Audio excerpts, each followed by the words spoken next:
Then we have the field of view, that you see that it's taking only the photons that are covered by the detector. All these photons are lost. Okay, so 8.5 is 16 centimeter over the length of the patient. The solid angle, even when you have an event means an emission, two photons coming out of the body in the middle of the detector, the chance that is hitting the detector is only 18%, because it may go lost in these two directions. Okay. Then we have the efficiency of the crystal, that is the detector, in capturing these photons. And we are between 80 and 95% from the low price sodium iodide and relatively low VGO to very high costly LSO. Okay. Excuse me, here. And then by subtractions, if you don't want, is remaining only 8%. So this 8%, it must include everything: electronics, the way the detector is assembled, and the efficiency, the coupling between the detector and the electronic, and all these things. So here is how we can improve this. If we improve the electronics 95%, that will allow us to extend the length of the detector. Means we are always allowed to do that, but we should be allowed in a cost-effective manner.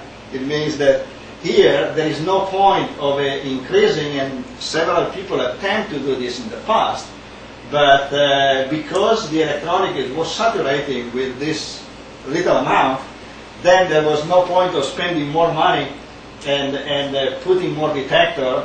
Instead, if the electronic is so that is taking all the photons that are hitting the detector, then we will see that by increasing linearly this, the number of photons captured are going by the square. So here is a graph, and by the way, notice that it's logarithmic, this axis, and these are the millions of count. So let's suppose that we give to the patient 10 millicurie. 10 millicurie is 370 million pairs of photons, means disintegration per second. Since there are two, is 740 million photons per second. So these are the singles coming out. And as we increase the length of the detector from 20 centimeter to 40, 60, 80, and so on, we will capture more of this coincidence. And this is the idea of capturing. Why there is this curve?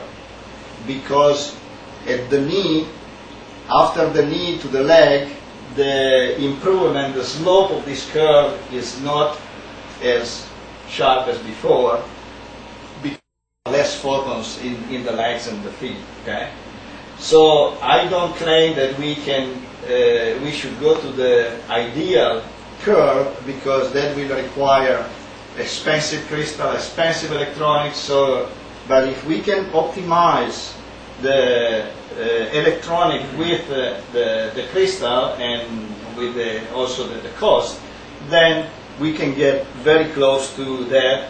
And this is the improvement that I am claiming, from around 50,000 to going up to 50 million.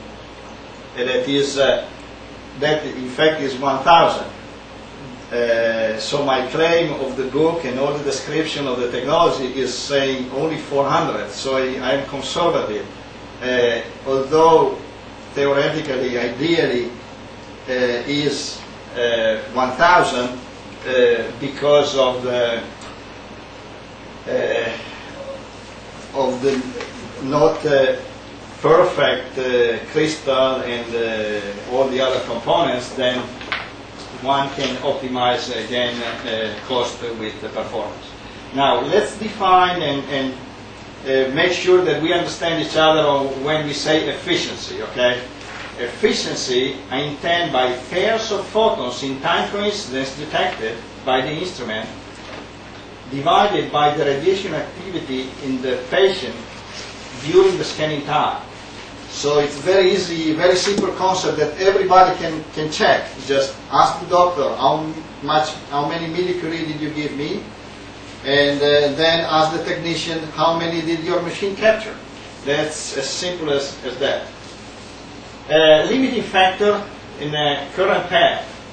So if you will take, there is one page in your folder that is a big 17 by 11 inches, and that page is summarizing, and I suggest if you start reading from those three gray area on the left, that is fewer false positive, improved image sharpness, and clearer picture.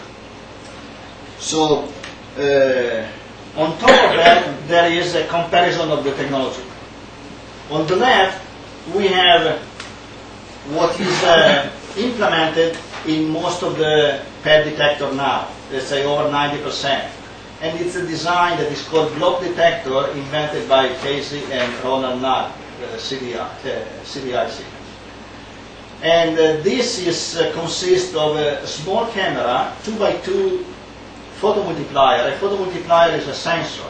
Is a transducer. Is something that is converting light into electrical signal. So the process is the incident photons. It goes into a crystal. The crystal, and in the crystal is absorbed, emits light, and the light is converted into electrical signal by the photomultiplier. So the big difference that I am introducing here is, instead of having a PET made of hundreds or thousands of small camera, this is a small camera. It's a 2x2 camera, like having a small television. Okay, you know that the television at the border, the resolution is lower than the center. Instead of having that, we just have a single camera or two camera, very few cameras, where the finest element is the photomultiplier, is the sensor. I am calling photomultiplier, but it could be an APD, avalanche photodiode. Anything that is converting light into electrical signal. So this is the big concept that is one concept at the basic of this innovation. Then there is the electronic. So let's see, with a few formula here, how we can I can claim that we have fewer false positive. False positive is when the doctor sees an image and sees some dots in the image, that the dots are not there, are not real. And typically these are due to a scattering event. It means an event that hit some matter and scatter in a different direction from the original direction. So the information that we will get by connecting these sensors who detected the hit with this other sensor will be wrong, will be a mistake. Okay? So how can we eliminate those? By measuring the energy. Because every time a photon hits something and then goes out with an angle, is losing energy. So at the end, what you measure is not 511 kiloelectron volt, is less. Let's see how is measured the energy now. They are adding A plus B plus C plus D. If you get a hit here, all the energy that is in this area is lost. Okay? Now, on this one, I am measuring the energy by adding all the energy of the surrounding elements. 3 by 3. So I am the central element, all the surrounding one, I add the energy, that means 9. Okay? At that point, I have a better chance to get the right photon, the good event, and I can eliminate the scatter event. Now, the sharpness is provided by the spatial resolution.